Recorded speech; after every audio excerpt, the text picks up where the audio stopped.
Hello, everyone.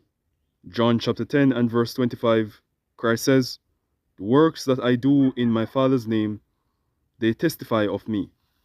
Now, what did Jesus mean when he said, "in my Father's name"? You see, that phrase, "in my Father's name," it is stemming to the fact that Jesus would have had all the Jews know that all these works that I would have done and that I am doing, I've only done them according to the will of heaven. So Jesus was giving them, in short version, I only do the will of heaven. And then he says, they testify of me. These works that I do, they tell the type of man that I am. They speak of my character. So right here we see Christ not speaking for himself, but in obeying heaven, he would have showed us exactly the type of man he is. In 2026, we would have made a lot of New Year's resolutions. We would have marked the calendars, and we would have had it in our minds to plan all these dates and go on different excursions and do all these things.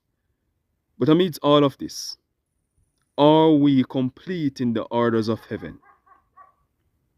Because it is only by completing the orders of heaven, the commands of God, that we can say we are of a lively and good character.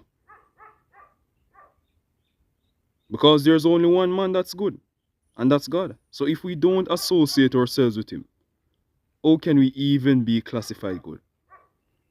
So Jesus had the Jews know that I do nothing of my own. All I do is for the glory of heaven. And that will tell you just the type of man that I am. Today, are you doing the will of heaven?